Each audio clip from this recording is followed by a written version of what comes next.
علی بھائی مسلمانوں کی پستی کی وجہ صرف ایک جملے میں کیا ہو سکتی ہے؟ قرآن سے دوری، بس ون لائن جرم مسلمانوں کا، اور یہ جرم اجتماعی جرم ہے، اور یہ یہاں تک جرم رہتا نا کہ قرآن تو مسلمانوں کی پستی کی ایک وجہ ون لائن میں اگر بیان کی جائے تو وہ یہ ہے کہ مسلمانوں نے قرآن کو پیٹ کے پیچھے۔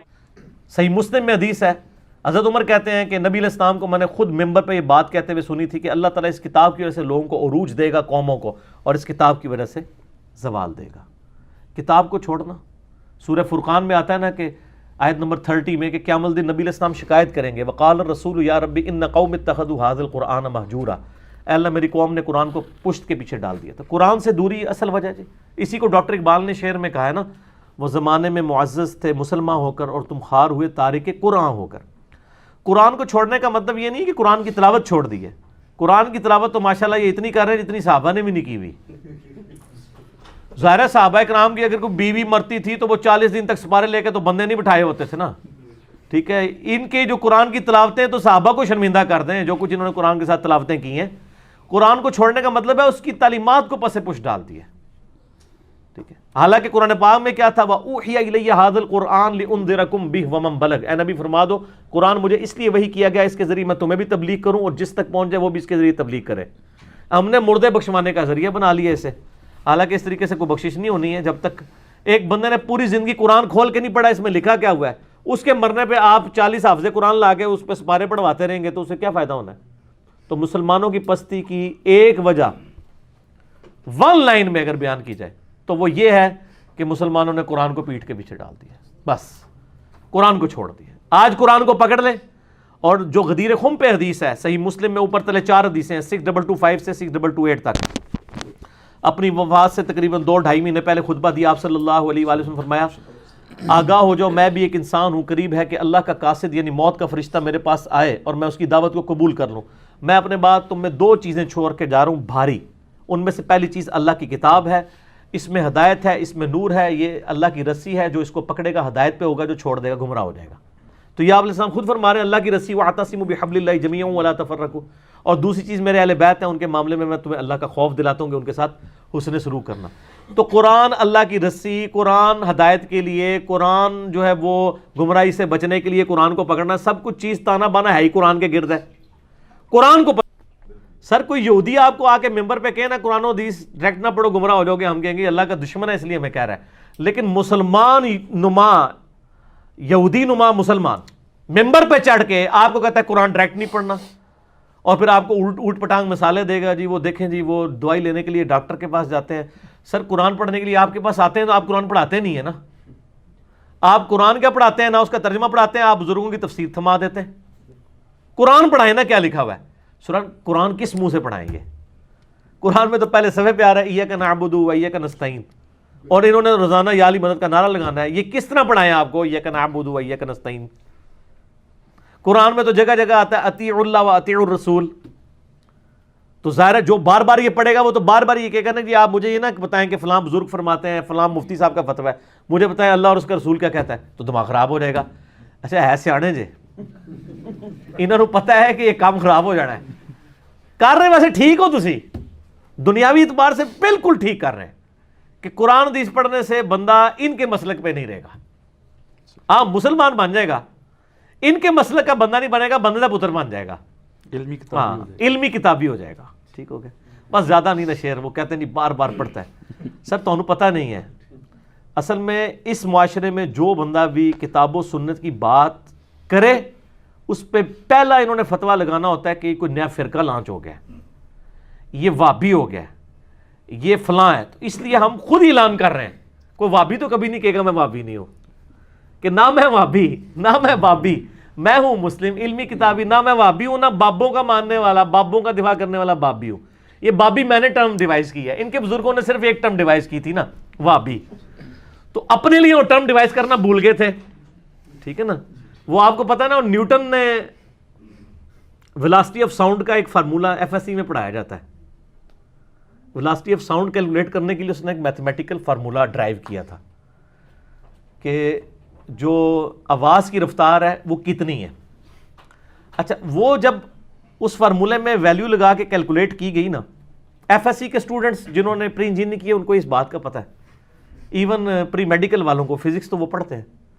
تو آپ ایسے جا کے یوٹیوب پہ بھی لکھ لیجیے گا Newton's formula to calculate the velocity of sound.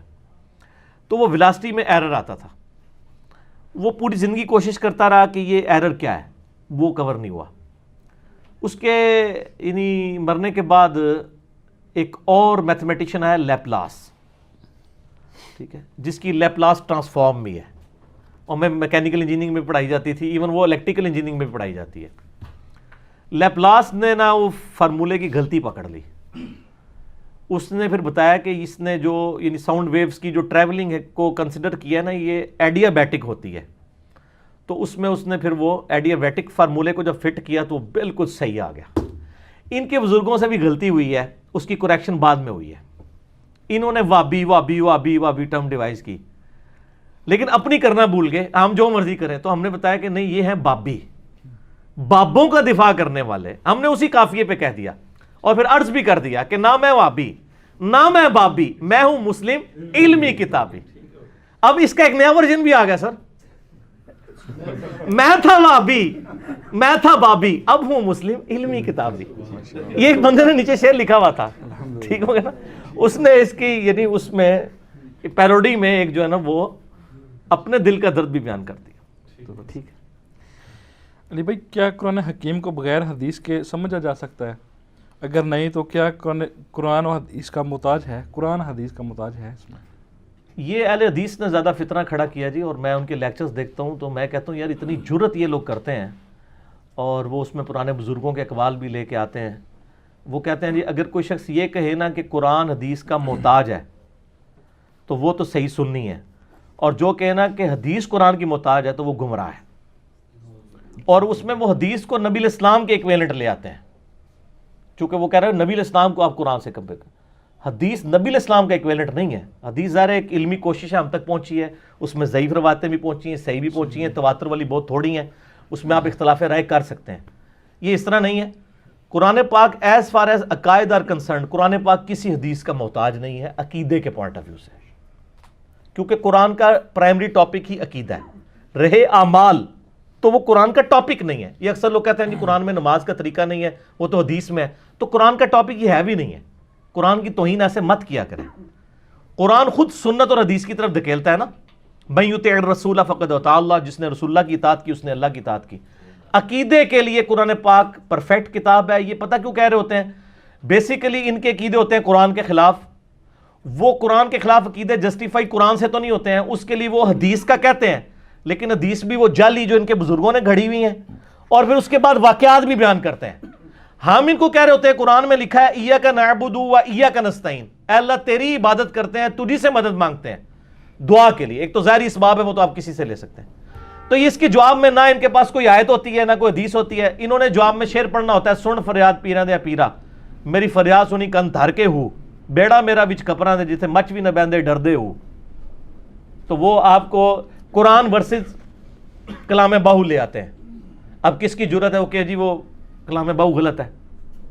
وہ سارے میری جتنی جرت تو نہیں رکھتے نا کہ بھائی وہ غلط ہے یا صحیح ہے. ہمیں سے تو غرض ہی نہیں ہے. ہمیں تو قیامت دن یہ تو نہیں پوچھا جانا کہ کلام باہو پہ عمل کیا یا نہیں کیا.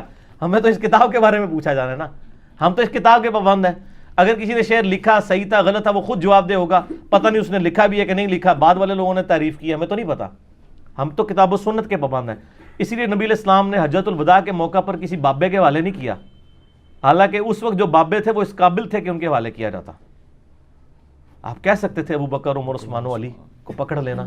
حجۃ الوداع پہ آپ نے کیا فرمایا؟ اپنے بعد دو چیزیں چھوڑ کے جا رہا ہوں. المستدرک الحاکم میں انٹرنیشنل نمبر کے مطابق 318 نمبر حدیث ہے، اپنے بعد تم میں دو چیزیں ایسی چھوڑ کے جا رہا ہوں جن کو پکڑ لوگے کبھی گمراہ نہیں ہوگے. ایک اللہ کی کتاب ہے، دوسری اس کے نبی کی سنت صلی اللہ علیہ وآلہ وسلم.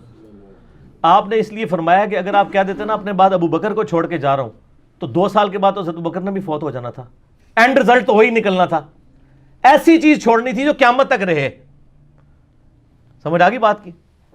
13 سال کے بعد سیدنا عمر بھی شہید ہو گئے، 25 سال کے بعد سیدنا عثمان بھی شہید ہو گئے، 30 سال کے بعد سیدنا علی بھی شہید ہو گئے، اور 110 ہجری میں آخری صحابی ابو طفیل عامر بن واصلہ وہ بھی فوت ہو گئے. آج آخری صحابی کو فوت ہوئے ہوئے بھی آلموسٹ 1330 سال گزر چکے ہیں، لیکن قرآن و سنت ابھی تک زندہ ہے. پھر غدیر خم پہ بھی آپ نے فرمایا قرآن کو پکڑنا اور اہل بیت کے ساتھ اس نے سلوک کرنا. صحیح مسلم میں اوپر تلے 4 حدیثیں ہیں, 6225 سے لے کے 6228 تک. اس میں الفاظ ہیں کہ قرآن اللہ کی کتاب ہے, اس میں ہدایت ہے, اس میں نور ہے, اس سے اپنا تعلق مضبوط کرو, جو اسے پکڑے گا ہدایت پہ ہوگا, جو چھوڑ دے گا گمراہ ہوگا. اور دوسری بھاری چیز میرے اہل بیت ہے, ان کے معاملے میں تمہیں اللہ کا خوف دلاتا ہوں, لیکن عقیدہ قرآن سے اپنانا ہے. تو نبی علیہ السلام نے بابوں کے حوالے نہیں کیا سر, کتابوں کے حوالے کیا ہے. یہ بھی میرا ایک کلپ ہے, بابوں اور کتابوں میں فرق.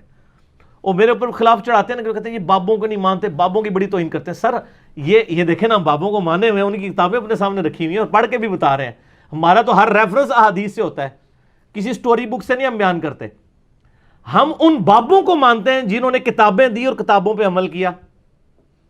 ایک بندہ آپ کو کتاب تو بتا رہا ہے لیکن خود اس پہ عمل نہیں کر رہا.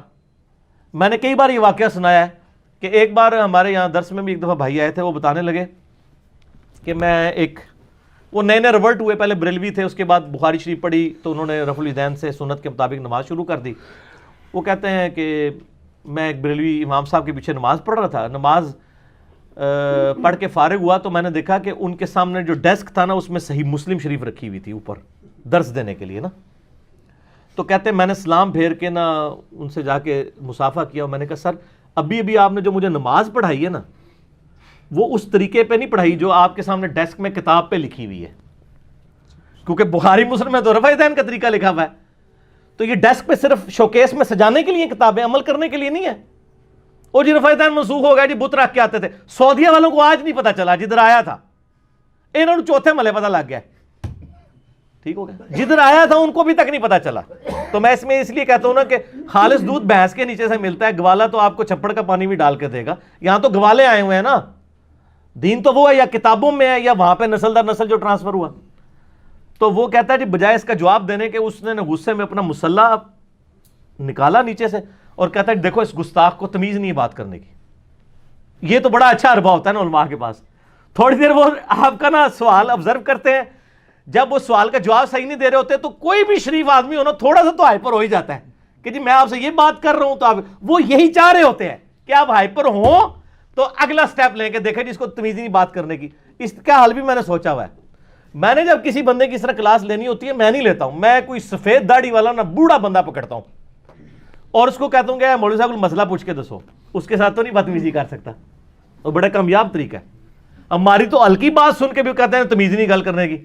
اب کسی بوڑھے بندے سے تو نہیں بات کریں گے نا, یا بوڑھا بندہ ڈھونڈیں یا وہ ڈھونڈیں جو چندہ بہت زیادہ دیتا ہو. ہاں آپ دیکھ لیں جتنی مسجدوں کے کمیٹی کے صدر ہیں نا زیادہ تر وہ وہاں کے مالدار لوگ پولیٹیکل لیڈرز ہوتے ہیں, جو صرف عید کی نماز کلف والے کرتے میں پہننے کے لیے پڑھ کے اور چلے جاتے ہیں. کرائٹیریا یہ ہوتا ہے. ان کے لیے نمازیں بھی لیٹ ہو جاتی ہیں, ٹھیک ہو کہ نا.